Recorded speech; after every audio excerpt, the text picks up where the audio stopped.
Hi, I'm Samuel, and this is Duty. Have you signed up for the launch of There's an Alien in My Toilet on Kickstarter? I hope that you do. It's gonna be a hilarious ride. The link is in the summary. See you there.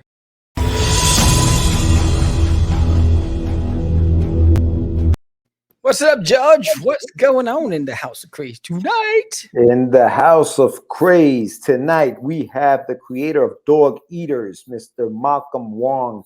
He's coming up next, and we're going to be talking about what is the topic for today, Sam? It is remastered. We're going to be talking about that. So that's coming up next. Bam. Let's get it.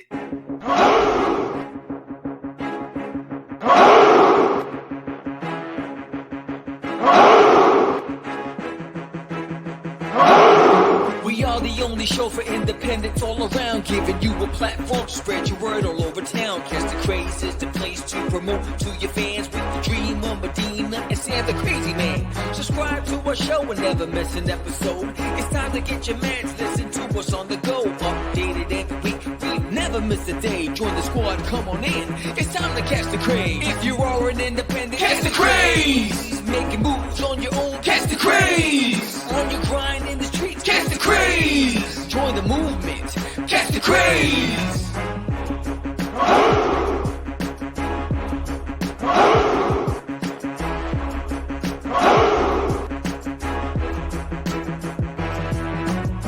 Yeah, George, we did it again.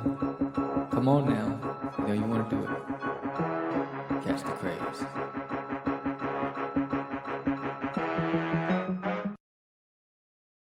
Welcome to Catch the Craze podcast. I'm your host with the most, Sam the Crazy Man Vera, and I am with George the Dreamer Medina. What's happening, everybody? Welcome to another exciting episode of Catch the Craze. It is February 18th, and today on the show we have Mr. Malcolm Wong. He's the creator of Dog Eaters, and the book is being published, I believe, through AP Comics UK, which is Paul Hayden's company. Big shout out to him. He's got a new campaign out right now, Friend of Foe, which is why I had the little mask on, hooking my man up. But yeah, so we have an exciting episode today. We're going to be talking about Remastered, and we got a lot of stuff going on that I'm going to let Sam talk to you a little bit about, because it's February 18th. Yes. February 18th. That means that we are 3 days in, which, okay, so wait, before you go. See what happened was. So that opening, if you signed up to the page, they better have signed up to the page, and they better be pledging already. But anyway, yeah, no, what's happening, Sam? Oh, don't forget to subscribe. Go ahead. What yes, you got? That opening, what? Pledge. What? Pledge. Yes. Pledge. Today. Pledge. There you go. Pledge. Subscribe to the channel. Yes. Make sure you hit the like button, comment below, that's and right, all that other stuff. Yes, that's right. Yeah. Back it up. I just had to change that one to pledge.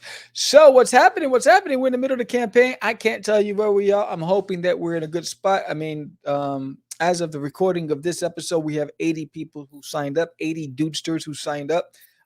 As of the recording of this episode, we had one entry into get featured in Jizzing in My Toilet, and this is by Rodesco. He sent his version of Duty. So send us your best versions of Duty. Remember, get it as close to Duty as possible. You know, I don't care how you brand it, whether it's you want to use your superhero's costume, whatever, but you know, it's the Duty. So enter to be featured. You only have to do is post it, tag Catch the Craze, and hashtag I am a dudester. That's it. And you do that, you can get featured in the book. So you get an opportunity to get featured. So that's exciting. Yeah, no, that's cool. That's cool. Yeah, so right now, because it is February 18th, the campaign is already live. So hopefully you guys have already pledged. And if you haven't, please go to the link down in the show notes. Yep. There, it will take you right to the campaign. It's Duty is back. There's an alien in my toilet. It is back. Duty does what Duty does. That's right. And it is remastered. But you know what? This is I mean, we do so many live shows now to promote, you know, our friends, you know, our fellow indies live campaigns on Kickstarter, Indiegogo, that we are pre-recording this show. So let's talk a little indie news, Sam. What's up? You want to talk a little indie news? I'll give you some news.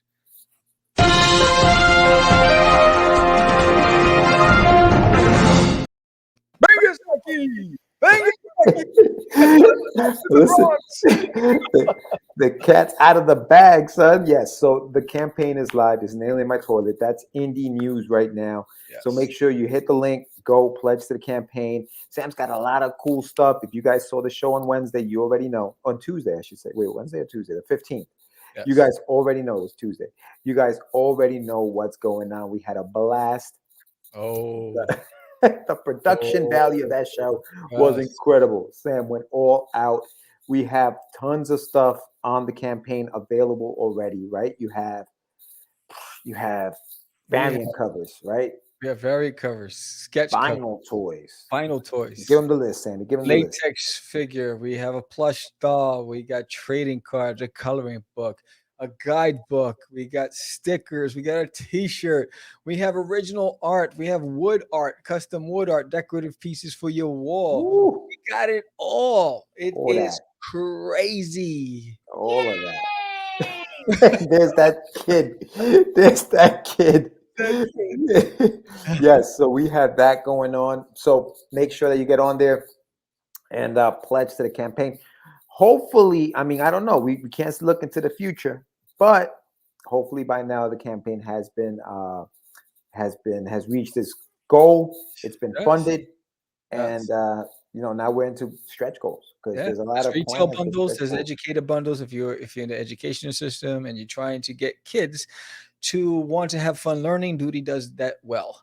And so we have trivia, we have crossword puzzles, we have a lot of activities in the book. So great way to get kids to read and learn at the same time. That's right. That's right. What else is in the news? Oh, I want to give a big shout out to Mr. Jerry Winsborough, who's been a huge supporter. Huge supporter of campaign is going on, right? Of indie. Yeah, his campaign is live right now for a book he's got called what is the name of the book? No, that's the dog eaters. I'm sorry. Violent dogs. Violent dogs. Violent dogs. Violent dogs. Sorry, Jerry. Yeah, violent dogs. So make sure everybody got a dog. I'm just saying.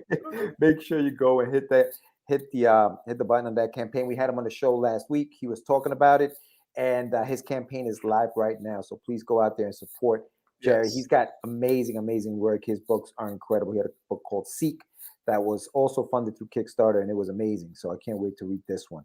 So big shout out to him. That's also in indie news. And what else you got? What else you got, Sam, in indie news? Let's see. What do we got else? The tour, the podcast tour. I mean, there's you'll find Duty is going to be a guest on 24 podcasts. And they're just crazy. It's just crazy right now. So I thought I uploaded that podcast tour promo, but there's 24 podcasters out there that invited Duty to talk about his trip from Uranus to Earth. So that's going to be fun and exciting. So you want to check it out and support their shows. Sign up. Some of them are audio streaming platforms, and some of them are YouTube channels. So just subscribe, follow, like. These are guys that are dedicating their time to the independent community. So I appreciate them and what they do, and whatever platform they're on, I signed up and I support it as well. So, with Duty and I, not just a guest, we also support those platforms. That's right. We're actually on the 23rd next week. We're going to be on Indie Comics Relay. So they're going to come on our show, and after our live show, we're going to be on their live show. Yeah, it's a double whammy. Yeah, on Wednesday. So you guys want to check that out. That's going to be a lot of fun. Big shout out to those guys. They also have their own books, and they're supporting other indies. So I love that, man. I love when indies support indies. So make sure you go there and you subscribe to all of their channels. Sam's got the podcast tour on his Instagram handles. You can go to Catch the Craze or Art of Samuel V, or There's an Alien in My Toilet. All of those will have that schedule up for you, so you guys can check that out. So so that's what's going on there. Oh, and also, so my book will be coming out. That's right. Wonderduck. But my pre-launch campaign for the Adventures of Wonderduck is live right now. So if you guys haven't yet, please go sign up to the page. It'll be in the show notes as well. And for those that sign up early, I have some goodies. Come on, Candyman. Tell them what you give them, goodies. So if you sign up for the campaign, for the pre-launch campaign right now, and you let me know that you signed up, so you go to the Adventures of Wonderduck, follow that, and send me a DM.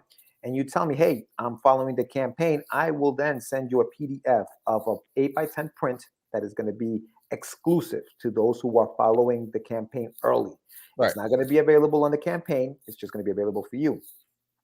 Once the campaign goes live, and if you do decide to pledge, I will then send you a printed 8x10 copy of that print as a thank you for being there since day one. So that's what's going on with the Adventures of Wonderduck, and thank you all for already signing up.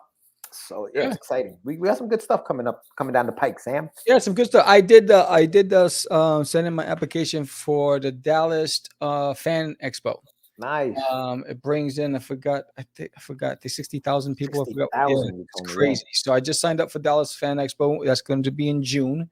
Father's Day weekend. Yeah, and I'm actually looking at a RetroCon, which is just 15 minutes from my home. Oh, good. In Texas, it's a retro. It's like ZoloCon. Oh, nice. It's a RetroCon. It's a collectible, and I was like, oh wait, this would be perfect for. So I just submitted that to hopefully do that sometime next month. Sweet. So that'll be cool. Nice. And speaking of ZoloCon, our buddy Jonathan the Psycho Syphax will be at ZoloCon this year. So if you guys are going to ZoloCon, make sure you look up Jonathan Syphax. If I was on the East Coast, I would have done it. It's I like it out here in Texas. I don't have to worry about all these damn restrictions that you have out there on the East Coast. So trying to keep everybody safe. Everybody be safe. Yeah. I'll stick to Texas and Florida. I'm good. And but hold on before. So I just want to finish. So with John, make sure you check out Jonathan. He's got a book called The Lesson, and he also has a book called Future Scope Showcase. Yes. So show the man some love. If you are in that area, if you go to ZoloCon, look for Jonathan Syphax at that show. Yeah, now go ahead, Sammy. So yeah, if you were here in the East Coast, you totally would. I would have definitely done ZoloCon. I did the math. It doesn't pay. It doesn't make sense for me to do it. I was going to do it this year. And just didn't pay because the distance between the airport and the event, I would have to rent the car to get there. It's about an hour drive from the airport to the event center. Then get a hotel in that area. When I did the math, I was like, I would have to do this much, and there's no guarantee. Even though I was very successful last year, and I made back everything I spent for the show, I just didn't want to take that chance. So I was like, you know what? I'll pass on it this year, maybe next year. So. And I'll make a decision as to what happens after this campaign. What would I do for the rest of the show? Right now, I'm just looking localized. Yeah, because MegaCon is a real possibility. Maybe possibly going out to MegaCon in Florida, depending on what happens. So we'll keep you guys posted and see what's going on. But yeah, no. So we have Malcolm in the green room waiting to come on. But before we get him on, why don't we move on to Get Your Meds and talk a little remastering, Sam? Let's do that next. So it's a time that I need to, because I do need some medicine because I am feeling a little queasy.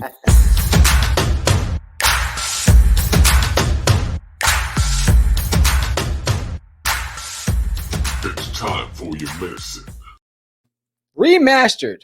What do you mean by remastered? So a few months ago, we had a topic on the show about revamping, and when you have a story that maybe you worked on, I don't know, 5-10 years ago, and now you decide to bring it back and re-release it or whatever, we tend to revamp stories or rewrite or whatever, right?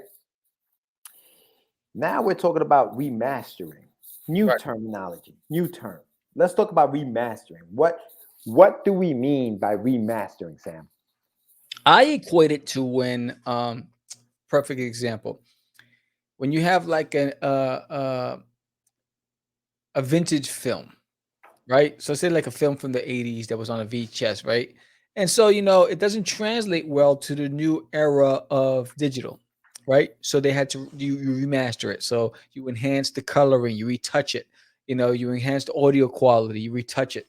So it's just bringing it up to giving it new life. It's like your clothing that you donated because you outgrew it. They're not stylish anymore. You can't wear those loafers anymore. So you need to have some Italians, right? So it's just changing the outfit, setting the table, and it's just adding, bringing it to the forefront. You know what I mean? That's what I look at for remastering. It's not redoing. Right. It's remastering. It's touching it up. It's true, because if you think about, say, for example, you grew up watching a movie like, I don't know, Predator, right? Predator from the 80s, and it was on VHS, right? But in order to get it into like a DVD quality, or maybe even, I don't even know if they have it in Blu-ray, they would have to remaster it. Is what you said, right? They would have to enhance the image so that so it The looks better on the screens coloring. of today, right? And so it's perfect example, because what we're doing now is, for example, with the adventures of, with the with There's an Alien in My Toilet, the book is being remastered. It's not being rewritten, redrawn, re anything like that. It's not being revamped, I guess, in a sense. It's being remastered. And it's funny how we can equate remastering in comics, and we can make it similar to in movies, because it was recolored, right? The colors were changed. Right. It was relettered to make it sound better, right? The Right. lettering is like the sound of a Dialogue. movie, right? So we remastered that. Right. Nothing changed as far as dialogue and as far as that kind of stuff. The Right. only thing that changed was really just the look, the way it aesthetically looks. So, for those who are going to be getting it, obviously, so if you look at the first page, for example, Right. That's all being remastered. that's different. That's different. And if you go to the campaign, you will see that that first page has changed, because you have some samples on the campaign now. Yes. So you can see how it's being remastered. Yes. Now, the question for everybody out there, what do you think about the term remastered? Do you think it's something that after 10 years or so, should you do that to your comic if you want to bring it back out? Or I think is it a classic at that point, and you're kind of messing up the classic? I think it all depends. I think when you're see, what happens is, I think with our specific example is, when we released it, it was to a different audience at a different time, in a small scale. That we're going on a bigger scale, only a small handful of people, a collective, a little over 1,000 people or more, have the physical copies, right? So it wasn't really crazy, unless they have the graphic novel, but the graphic novel was in grayscale anyway. So and that's different. But so now, if we're reintroducing it, you look at the colorists today. The coloring, the level, the quality of the colorists today are so far advanced than they were back then, right? And there's a look and there's a feel to specific genres of books that people are expecting, right? So when you look at a book and you say, you know what, if I'm reintroducing this to the market, I can't. They're not going. There's going to be some criticism if you left it the original way, because that was a different time. It was like 80s bell bottoms, versus today, right? So you have to be able to adapt to the environment and be able to attract that audience that are looking for, maybe because this is a younger, all ages book. They're looking for vibrancy, right? They're looking for bold, right? So there's a specific um, uh, template that you have to have in order to attract that customer. So I think yes, and then it calls for remastering because you're reintroducing something in a bigger scale. So you have to look at it with a critical eye in order to be able to try to attract the market that you're trying to go after, target. See, I think that when you remaster something, we as indies, right? As indies, I think we have more liberties in that Mhm. department. One, because as an indie, you start off as an indie, and you're not necessarily a professional, so to speak. I mean, some indies are professionals. What I'm saying is, speaking speaking for me, Right. right? Me. When I started working on this book for you, when I was lettering that book for you, 15 years, whatever, it was 2005. I can't even do math right now. Over 15 years ago, I my skill level of lettering has changed from that point till now.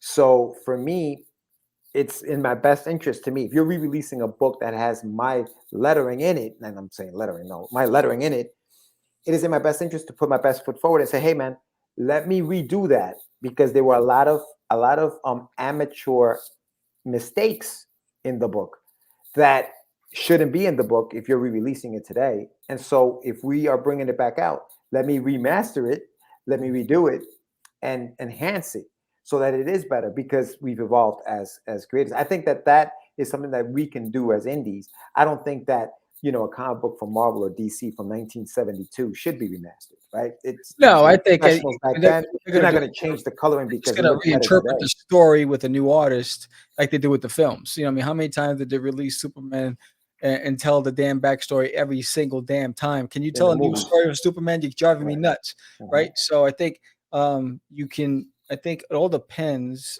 you know. And again, this is a very unique example because when we were true independents back Yeah. then in the early 2000s, I mean, we right? folded these things in half and cut Right. them ourselves. Yes, you know, so and now, you know, we have retailers interested in carrying the product. You know, we have a national interest with this. Was in our best interest to package it right, so that way, Correct.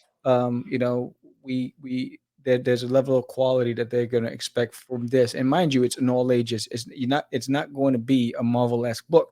You know, it's in the lines of Marvin the Martian. It's in the realm of Invader Zim. You know, so we're targeting that audience that loves just slapstick humor, you know, funny cartoon style. And so we want to make sure that we complement our predecessors as we add to the the tree of growth in the artistic realm.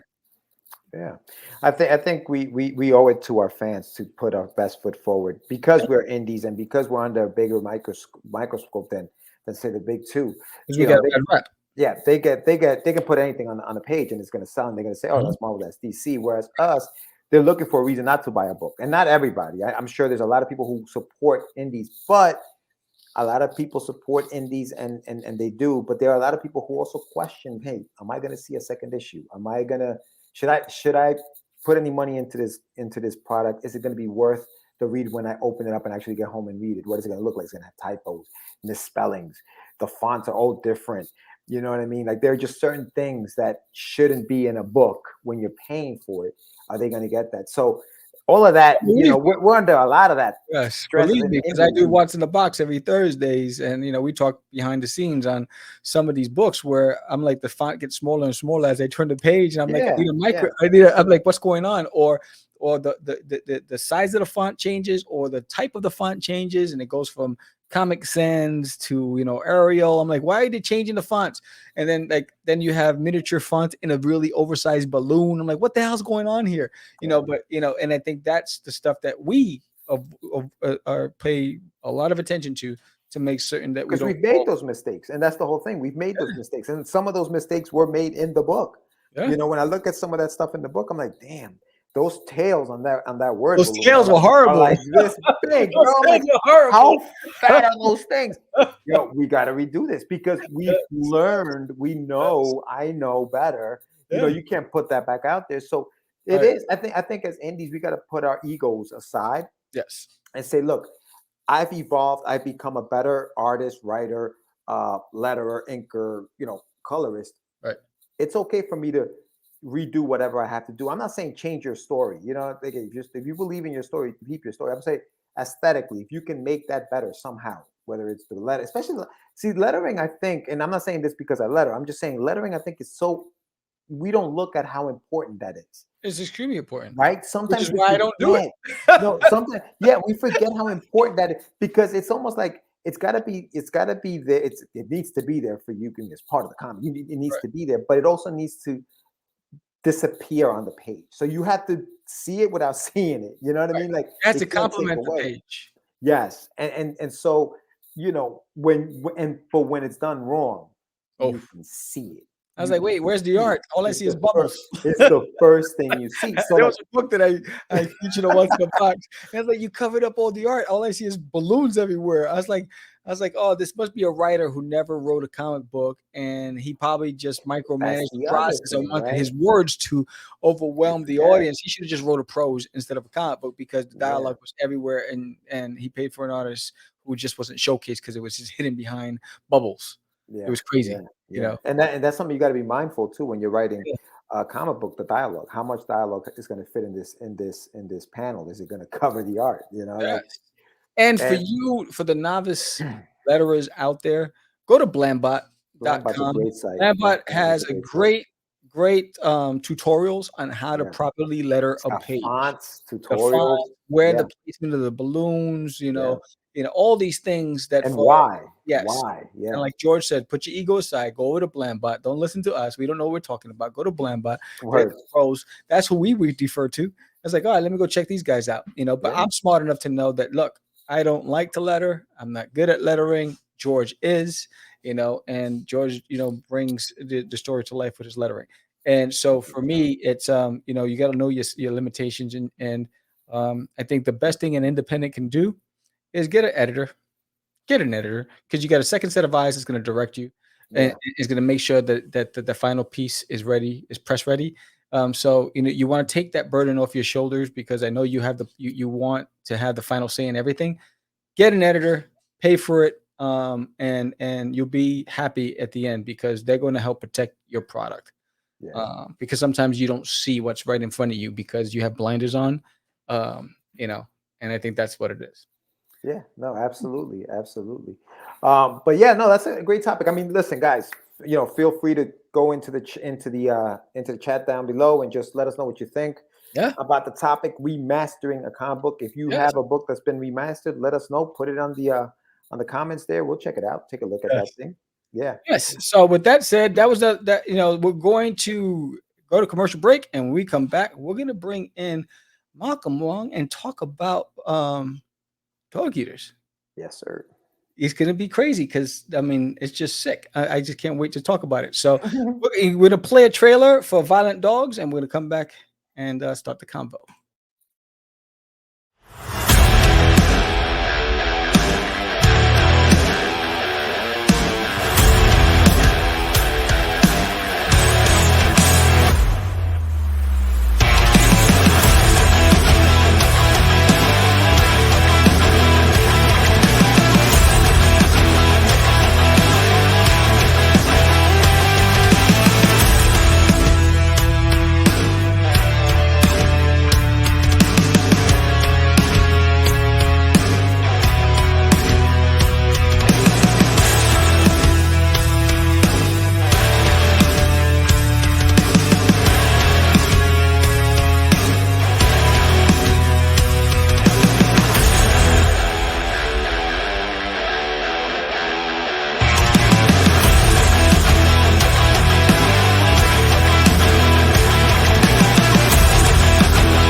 All right, let's bring the man. Very cool.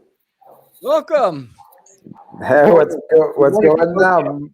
How you doing, Malcolm? Well, Malcolm, welcome to the show. I am George. That is Sam. Thank you for coming on Catch the Craze. This is Malcolm Wong, everybody, and he is the creator of Dog Eaters. Now, thank you for being on the show, Malcolm. Now, where are you located? Where you? I'm in Nakano-ku in Tokyo. For those who are anime and manga people, Nakano Broadway is a mecca for this stuff. There's all kinds of that kind of manga and anime kind of stuff. Of course, there's Akiba too as well. That's another part of Tokyo where these freaks go. But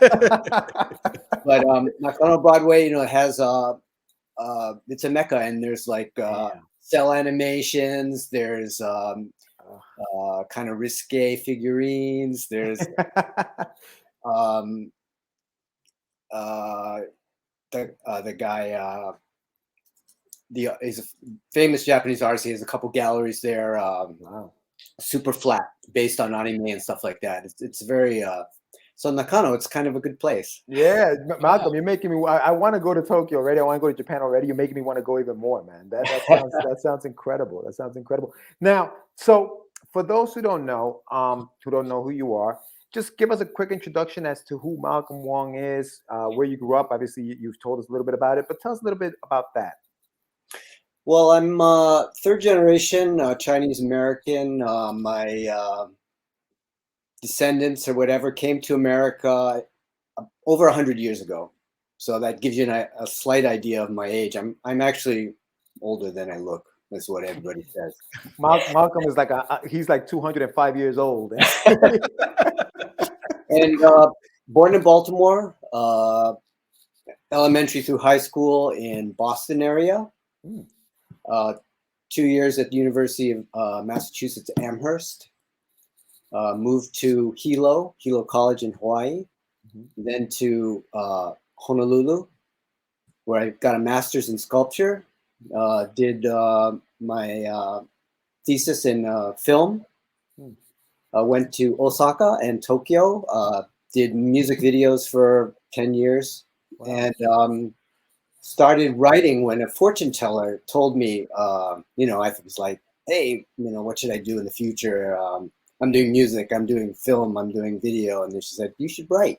So I wrote a couple novels. I got representation in New York and London, never published. Probably fortunate, I think, because the morality of it was a bit too sexual and violent. And I think, it was a Jay McInerney had already done kind of at the same time, they'd kind of done that. And that's kind of not great for the planet, I think. So thankfully, probably, if I'd gone that route, I'd probably be dead from drugs or something.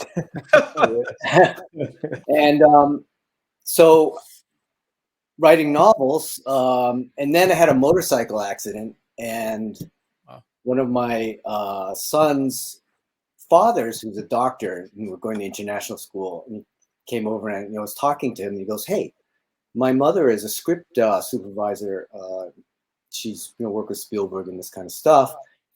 Turned it into a screenplay.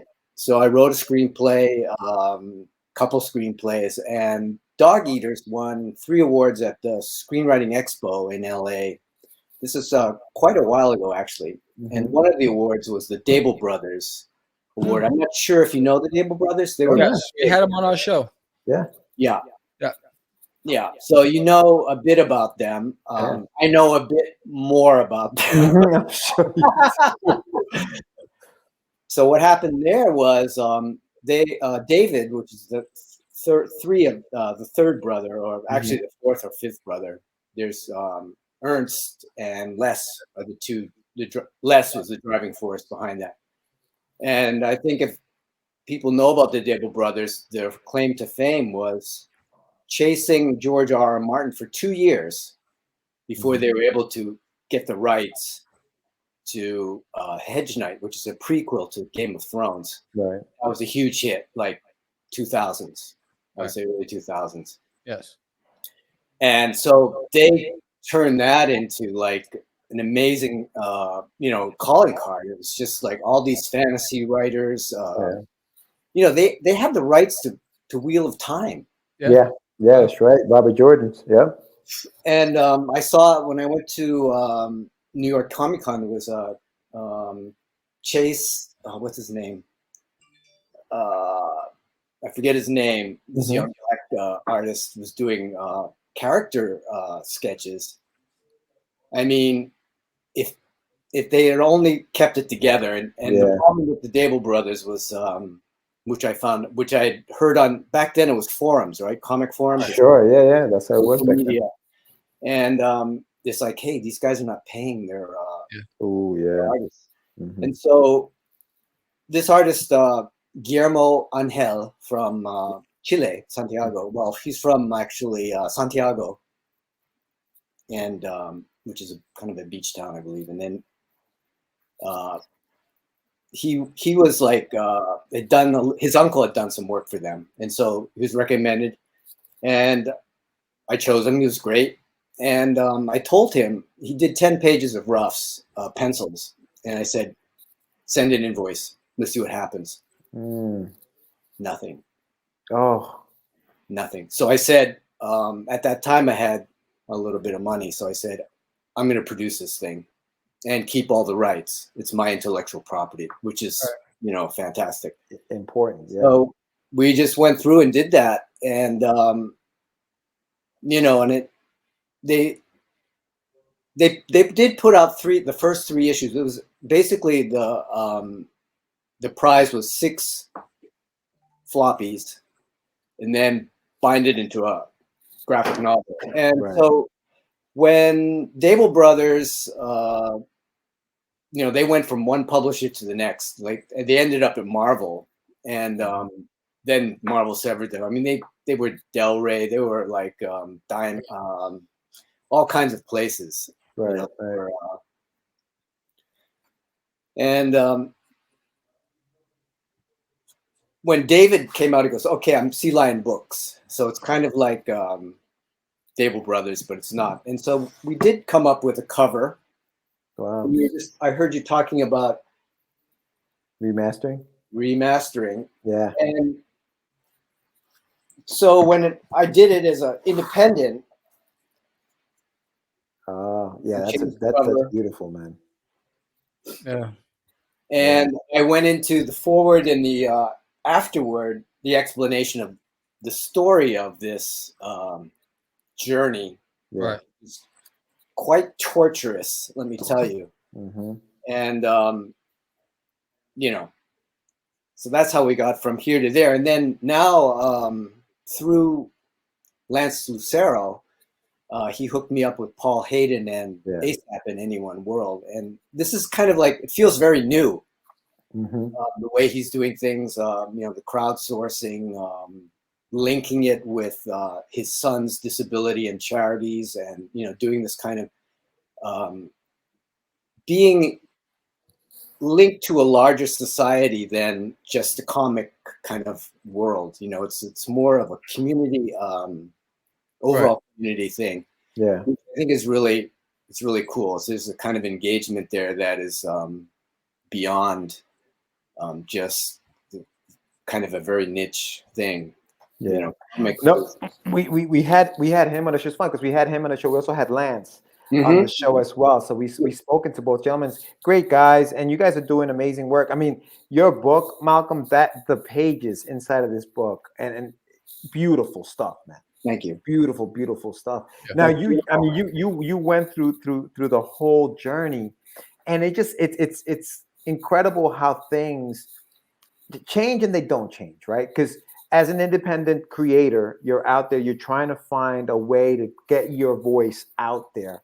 Mm-hmm. And then there always seems to be these roadblocks where like you think it's gonna happen and then that happens. Talk to me a little bit about your writing, like as far as, because you said you wrote a couple of novels and you found some representation. When you say representation, you talk about agents? Yes, literary agents in New York and London as well. And Shield Land in London is, they also have a movie division. Mm-hmm. And they had a recent movie that was, I mean, I was surprised they were still in business, but you know, it was a very successful movie. I can't off the top of my head, I can't remember. I should have, you know, referenced it, written it down. But you know, and then another one that in New York, you know, there was just too much, you know, too much of that. But one of the prizes also for the Screenwriting Expo was representation through Kersey Management, which is a management company.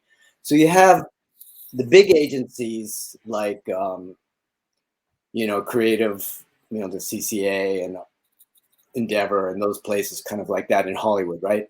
And then you have management. And management is sort of like, they're not agents. So they're able to, they're more like,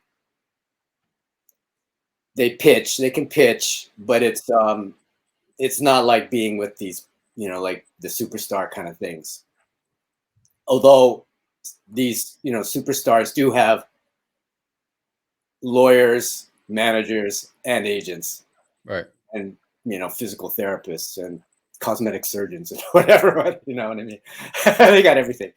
So, you know, but that kind of stuff is very ephemeral. You know, if you don't hit immediately, you're gone. So things take, you know, if things take too much time, they're on to the next. So, yeah, right now I'm unrepresented. Wow. So I noticed that you've moved a lot. Were any of your family in the military, or you just chose to move based on opportunity for education and for work? Well, the first move, of course, my father changed his job. So we went up to the greater Boston area. And then from from Massachusetts to Hawaii was just like I had to get out of the East Coast. I had to get out of Massachusetts. Out of that, Right. I had to get out, and so I went.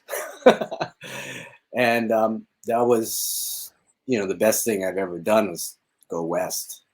Go west, young man. Right. The idea for Dog Eaters, where did that come from? Well, that's again like what we're in now, the social situation we're now in. When I started writing this, I was really fed up with, this is Paris Hilton, Lindsay Lohan. I mean, it's gone exponential since then, and also the Forever Wars, the George W. and this kind of thing, and it was just like, okay, this can't hold. This is not sustainable. So what happens when it all breaks down? Right. And so Dog Eaters is set 175 years after the die-off. So we're talking about some kind of complete catastrophe, which is not gone into any kind of detail. Right. In the graphic novel. In the screenplay, yes, they do talk a little bit about it. Like, if you're so smart, these smart people were the ones that destroyed the world, kind of lines like that. But we don't talk about that in the graphic novel. And so what we have is society, civilization is starting to recoalesce around the casino cities of the Southwest. And we have the Dog Eaters, the Black Dog Clan, in these armored caravans going between the casino cities. And in this story, they're going to establish their a base on the Gulf. So it's kind of like it's coming to the end of the Wild Wild West, kind of like that. Like in the original Wild Wild West, the times that the white hunters started killing the buffalo, and the end, pretty much the end of the American Indians, it's actually a very, very short period of time. Right. It happened so quickly. Mm-hmm. And so 175 years is, enough time for, these things to start building back into something different than just this total chaos and, apocalypse. Right. I mean, your artist is able to paint the picture that is it draws you in. I mean, when I look at it and I think about so many things when I'm looking at the art. Yeah. There's so much motion in those panels. Yeah. And it's just fascinating, the look and feel. Talk about when you found the artist, how happy were you with the final product? Oh, when I saw his sketches, the initial sketches, I mean, it didn't really, it wasn't, it didn't translate exactly into the story itself, but it was like, wow, this is great. I don't have to look any further. It's like, I saw a couple and he was the guy, Right. I'm pulling it up right now. I mean, I'm on Dog Eaters right now, and I'm just we're showing some of these pages are just fantastic. Can you make it bigger, Sam, or no? That's the biggest it gets, right? Yeah, I'm gonna have to move it onto another screen. Hold that's fine. Yeah, that's dogeaters.com, right? Yeah, I got it. Dog Eaters -manga.com. Yes. Manga.com. Yes. I'm gonna move this up there. Oh yeah. I mean, the artwork is great. Now, when you were collaborating with him, the scripts that you sent them, how was it? How hard or easy was it to transfer it from screenplay to comic book format, or did you just say, "Here's a screenplay, let's make a comic"? Well, that's the thing too. Is like when we started, the Dable Brothers was still like a publishing company. It felt like they had staff. Sean J. Jordan was their editor, and so I reached. I met him in L.A. and we were talking, and then when got the award, I go, okay, so how do we go about this? Let's get this thing on the road. It's like I want to do this, and there's kind of like nothing. So I just contacted him directly and said, here's the script. and he adapted it. He was doing adaptations at the time for the Dable Brothers, and he would send it back to me, and I would revise it. Gotcha. And we would go back and forth like that and it was pretty fast actually. I would say in a month, maybe even that fast. Damn. We were able to get it done. And then in the process of getting the art and all that stuff, it constantly revising it, you know, constant revision, because writing is one thing. And then, you know, how many times did I revise that screenplay? And then how many times did I revise the comic? Right. It's just like this constant, you know, like you were saying earlier, like fitting it into the frame. Right, because now you got to go from like dialogue on a screenplay to like dialogue on a page, and sometimes you have to cut some of that stuff out to not cover the images on that page. Absolutely, and the pictures tell a story as well. You know, that's right. So you don't have to. Like that picture. That convoy right now. That's amazing. Sorry to cut you off, Malcolm. No. But like in a screenplay, you know, you're relying on the reader to be able to create the picture. But in order to do that, sometimes you have to put more words. Mm-hmm. Mm-hmm. Whereas if you actually see the picture, you know, you can take away some of those words. Right. Reading, you know, how many people actually read these days? Yeah, right. No, you're right. Absolutely. Absolutely. Yeah. That's a challenge. This is a large screen print. It's wow. It's large. We screened this. My friend John Carr. At that time, he was you know, doing street art, a lot of street art with people like Obey, you know, the guy Ferry, Shepard Ferry, and did a show called Yo Peace, which has happened, you know, the first Gulf War. Right. And it had a lot of street artists, and then he's a screen printer. He was doing a lot of screen printing. So this is based on, you know, these are actual artwork from the book that we grayscaled and you know, did the screens. That's Tracy. She's sort of the heroine. She's the daughter of Lamont Black Dog, who's the leader of the clan. It's a great piece. Yeah, all of it is. We have some new merch as well. I can give you that link, or did you have that link? No. No, I don't have that link. The new link that you're talking about. I'll just grab that for you. Yeah, that looks beautiful. I'll send it to you. Yeah. Yeah. No, and you know what? You know, I mean, Guillermo Angel, incredible artist. Ruben de Vela and Michael Bartolo, those are the colorists on the book, right? Is it Okay, just this is another chapter? Yeah, those two guys were Glasshouse Graphics. Do you know Dave Campidi and Glasshouse Graphics? I don't know. Oh, he has I want to say stable, but that makes them sound like animals. But he has artists, a lot of you know, Filipino, South American, and also colorists. Those two are Filipinos. They did the first issue or so, and then maybe 2 issues, and then Guillermo's friend did the rest, and then also Guillermo did the color too as well. Jeez. And then lettering was done by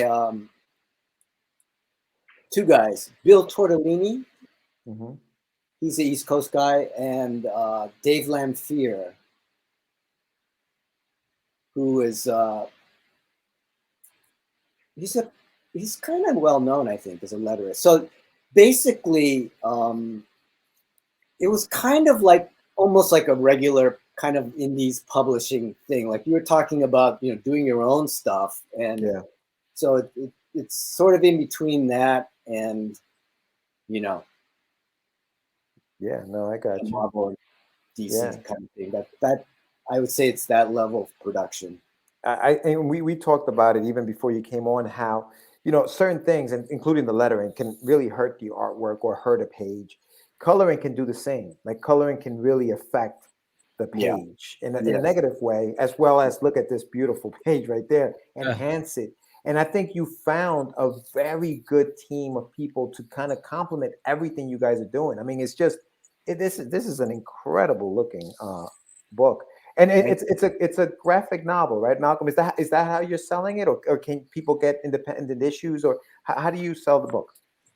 It's a graphic novel through Any One World, ASAP.uk, but I think there might be stuff floating around. Antarctic Press did 6 issues. Antarctic Press. See if I have any. This is beautiful. I don't. No, I don't have them. I don't have them. I have.